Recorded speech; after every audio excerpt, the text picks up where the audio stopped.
Vous êtes sur Neo Radio, j'espère que vous allez toujours bien ce jeudi sur le 107.8 FM et sur le www.neoradio.be. On vous l'a annoncé sur Facebook, on a une invitée depuis la France et même juste à côté de la Suisse, c'est Marion Eberschweiler. Comment ça va Marion ? Salut Laurent, ça va très très bien, je suis heureuse d'être avec toi à l'antenne. Alors Marion, pour ceux qui ne la connaissent pas, Marion fait plein de choses depuis beaucoup d'années. Elle avait fait un blog qui s'appelait Change le Monde, elle avait fait plein d'articles aussi dans des magazines que vous connaissez peut-être dans le coin qui s'appelle Enquête spirituelle, c'était Coaching d'un héros. Et Marion fait aussi l'école à la maison, mais elle c'est dans ses habitudes, c'est ça hein ? Ouais, moi j'ai pas attendu la pandémie pour le faire et c'est vrai que je trouve ça vraiment particulier de voir tout le pays qui est au même rythme que nous, ça fait vraiment bizarre. Et voilà, je pense qu'il y a beaucoup de parents pour qui c'est quelque chose de pas facile parce que c'est une découverte. Enfin, c'est un peu quelque chose qu'on nous impose en ce moment, donc ça doit pas être facile. Donc j'essaye de donner des conseils pour que les gens arrivent à s'y retrouver. Oui, et justement au niveau de l'école à la maison, toi tu fais ça régulièrement, donc c'est-à-dire toi c'est H24. Comment se passe une journée type de ton côté ? Oh, ça peut être très variable. En général, on ne travaille pas plus de 2 heures par jour. Et effectivement, c'est ce qu'ils recommandent en ce moment, maintenant que tout le monde est confiné.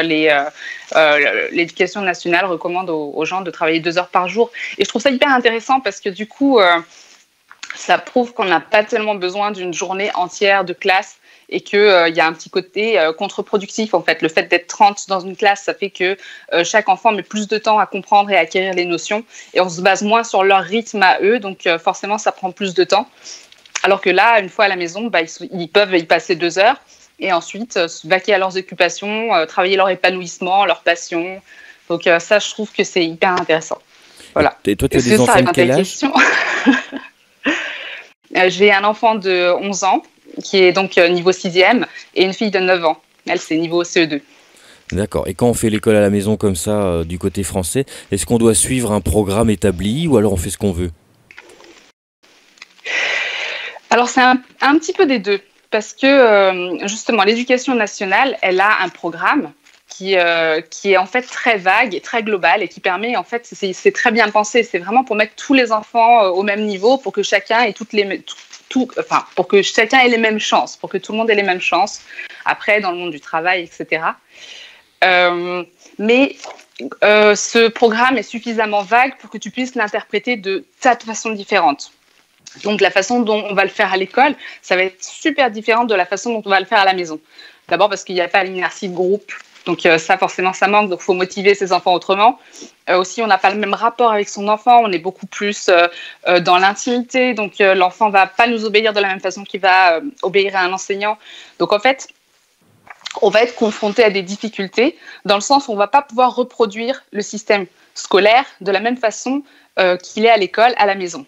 Et moi, ce que j'aime bien, c'est que justement, excuse-moi, je parle un peu vite, ce que j'aime bien, c'est que ça nous ouvre des portes, ça nous ouvre la possibilité de repenser la manière dont on enseigne.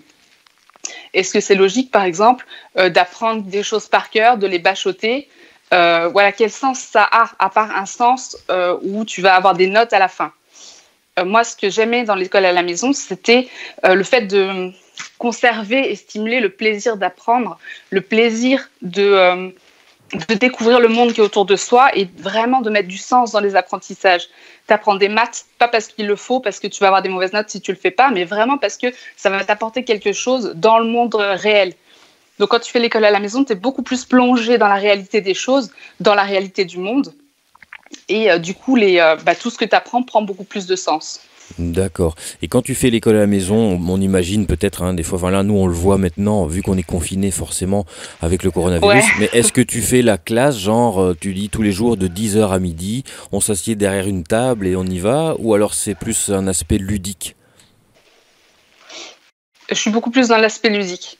Par exemple, si je veux faire un cours sur les châteaux forts, c'est un exemple facile, mais je préfère aller visiter un château fort, même plusieurs, pour qu'ils se représentent vraiment ce que c'est. En plus, c'est massif, c'est impressionnant. En plus, tu visites les donjons, tu vas dans les douves, tu peux y aller déguisé, où il y a des gens déguisés, tu te représentes ce que c'est que la vie à cette époque-là, plutôt que le faire sous polycopier. Et voilà, et tout de suite, l'enfant, ça va prendre vraiment du sens et il va vraiment l'intégrer. On fait des cours de botanique dans le jardin, tu vois, on apprend à planter, on comprend la vie de la nature, des plantes, le cycle de la vie, etc. Il y a des sujets après pour lesquels c'est plus difficile que d'autres de les mettre dans la réalité. Alors, par exemple, en mathématiques, ça va être facile aussi parce qu'on va pouvoir faire beaucoup de manipulations. Mais quand c'est, par exemple, le français, ou les choses qui sont vraiment, comment on va dire, qui sont pas visuelles, tu vois, la grammaire ou la conjugaison, c'est des choses qui sont abstraites en fait, et c'est des notions que tu dois acquérir. Je pense que déjà, d'une part, tu vas les acquérir énormément à force de lire, et ce qui va te passionner pour la lecture, ça va être tes propres centres d'intérêt. Donc ça sert à rien de forcer un enfant à lire des textes dont il n'a que faire. Surtout à l'âge de 9 ans, par exemple, je me dis, franchement, il y a des textes, des fois, qu'on nous imposait, mais tu vois pas l'intérêt. Alors que l'enfant, il va avoir envie, par exemple, de communiquer avec sa famille. Il va utiliser les messages, il va commencer à écrire, il va voir le correcteur qui va lui corriger certains mots, il va continuer, il va essayer de lire, de déchiffrer. Enfin, tu vois, il y a plein de choses qui vont l'amener à avoir envie de découvrir le monde et envie de se perfectionner là-dedans. Et une fois qu'il aura cet élan, et qu'il va se poser des questions sur la façon dont on écrit, la façon dont on formule les phrases, comment s'orthographie tel ou tel mot, ben là, c'est là que tu vas prendre cet élan-là, cette envie de connaissance, pour aller plus loin et pour faire passer des notions de grammaire ou de conjugaison. Donc voilà, moi, c'est ça, c'est dans ce sens-là que je trouve que c'est plus intéressant. Et évidemment, quand tu es professeur, je suis dans une famille de profs, je n'ai vraiment rien du tout contre l'éducation nationale. Au contraire, moi, j'ai juste envie d'aller plus loin et de montrer qu'on peut vraiment encore améliorer les choses. Et je sais que ce n'est pas facile quand on a 30 enfants par classe, mais là, je trouve que c'est justement intéressant que chaque parent se pose cette question-là, toutes ces questions-là, qu'ils apprennent à voir leur enfant, à respecter leur rythme, parce que c'est... si tu veux, c'est en réfléchissant à tout ça maintenant, alors qu'on n'a pas le choix, on est obligé, on est confronté, on n'a pas le choix, on est confiné avec nos enfants, on est obligé de se poser des questions. Et c'est peut-être dans ces moments de crise où les choses peuvent évoluer, peuvent changer. C'est peut-être là qu'on va aller vers une transformation de la façon dont on enseigne, et où peut-être qu'on va changer. Je pense vraiment que le monde de demain, il se construit dans l'éducation. Donc tout ce qu'on va enseigner à nos enfants, tout ce qu'on va faire passer comme message à nos enfants dès maintenant, c'est des choses qui vont les construire pour plus tard et qui vont construire la société de demain. Donc, si on pouvait prendre ces moments-là qu'on a en ce moment pour réfléchir là-dessus et essayer de mettre plus d'épanouissement de l'enfant, cibler plus sur sa confiance en lui-même, tu vois, lui permettre de faire les choses à son rythme, ça le valide, ça lui permet d'avoir confiance en lui-même parce qu'il voit qu'il réussit. Vu on respecte son rythme, on lui dit de prendre le temps, on l'axe plus sur des choses qui le passionnent, forcément il va avoir des succès, etc. Et tu as un élan qui fait qu'il va comprendre qu'il a vraiment quelque chose au fond de lui qui est génial et qui peut le travailler. Et cette confiance en soi, je pense qu'elle est essentielle pour l'avenir de notre monde. Voilà. D'accord. Et au niveau de la lecture, quelque chose qui me vient, enfin moi en tout cas qui marche à la maison de mon côté, j'ai aussi 2 enfants pour les auditeurs qui nous écoutent et qui nous regardent. La lecture, moi je trouve ça quelque chose de formidable, mais comme tu dis, la lecture de quelque chose qui les intéresse, donc ça peut être aussi une BD, ça peut être des choses avec des images, on ne sait pas forcément du texte, quoi, comme tu le dis. Ouais, totalement. D'ailleurs, c'est comme ça qu'on commence, je pense. Moi, j'ai même créé une bande dessinée pour les aider à entrer dans la lecture. En fait, l'idée, c'était que la bande dessinée soit interactive. Donc, tu avais 2 personnes. On peut la retrouver sur mon site internet. J'ai tout mis sur un de mes sites, sur le site academienature.fr. Tu vois, je fais de la pub en même temps. Donc, l'idée, c'était que les 2 personnages, tu as un personnage qui fait le son A, l'autre qui a le son E, le E et E. Et en fait, ils se rendent compte et ils commencent à combiner les sons et ils voient que il se passe des choses, on peut faire des mots, etc.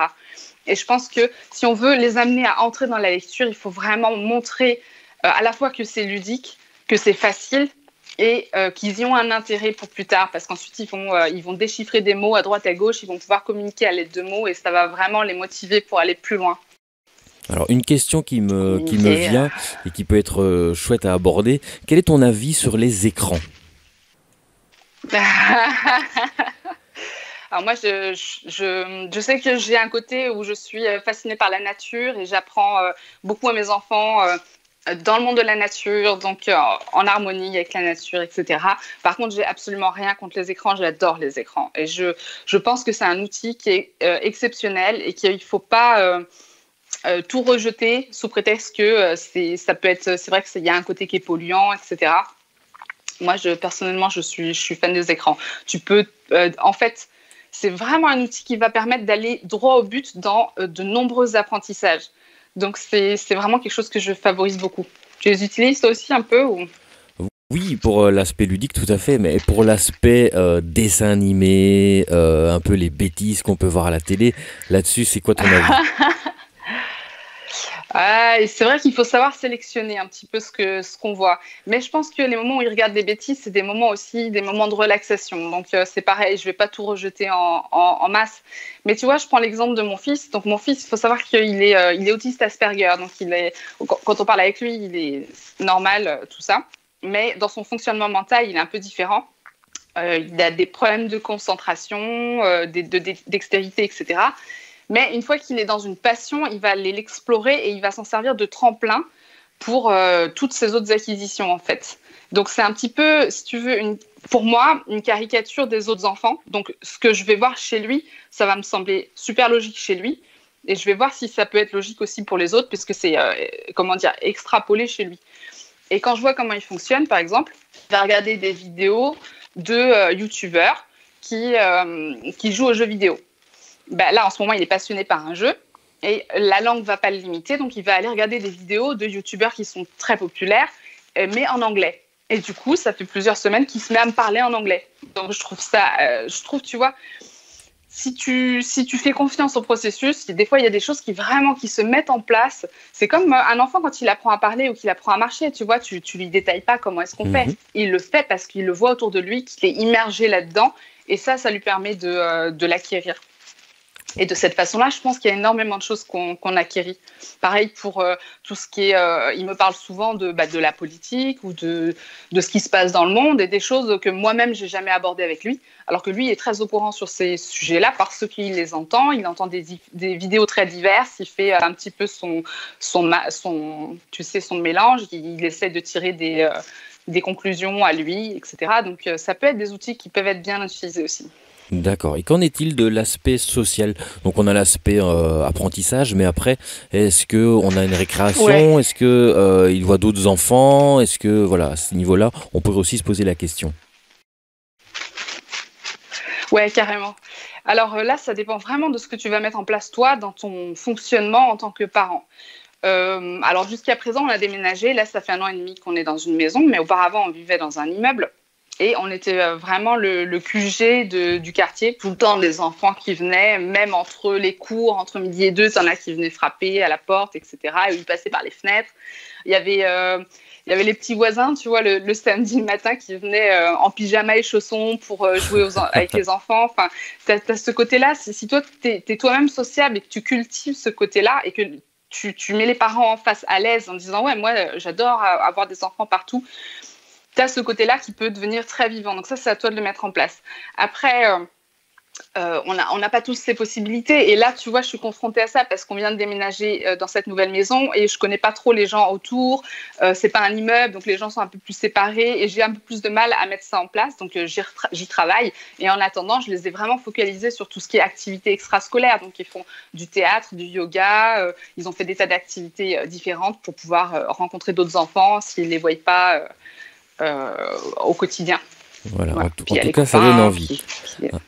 C'est une très bonne chose de tout ce que tu fais, c'est vraiment magnifique. On en parlera après par rapport à tes sites internet. Juste ton avis par rapport au coronavirus, si tu as un message à faire passer peut-être à tous les parents qui sont chez eux ou aux auditeurs tout court qui nous regardent et qui nous écoutent, peut-être un message d'espoir, un message de positivité. Ouais, alors d'abord, je pense que c'est le confinement, il n'est pas pour rien et qu'il est vraiment super important. Et j'ai fait des études d'infirmière, j'ai vraiment bossé dans la santé.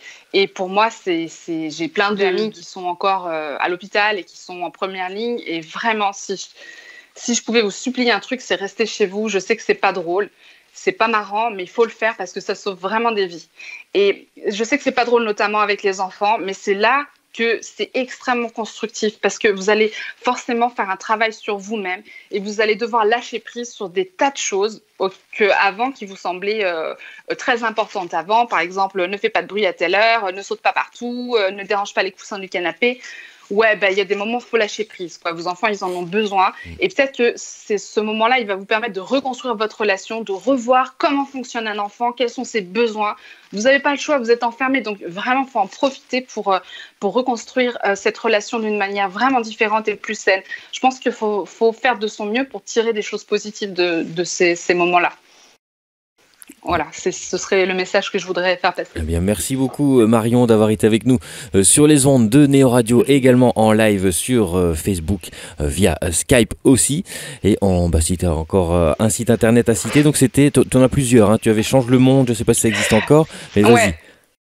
J'en ai deux, j'ai changelemonde.com effectivement et j'ai academienature.fr, donc un qui est dédié aux enfants, academienature.fr, donc comment revisiter les apprentissages avec toutes les choses du quotidien qu'on fait, comment prouver qu'en fait ça apporte des apprentissages aux enfants, des apprentissages scolaires entre guillemets. Et l'autre, c'est un site, donc Change le Monde, qui est axé plus pour les adultes. Donc, on va parler un peu de tout. Et en ce moment, je parle beaucoup de survivalisme par rapport au coronavirus, à la quarantaine, etc. D'accord. Voilà. Bien, merci beaucoup Marion. À très bientôt.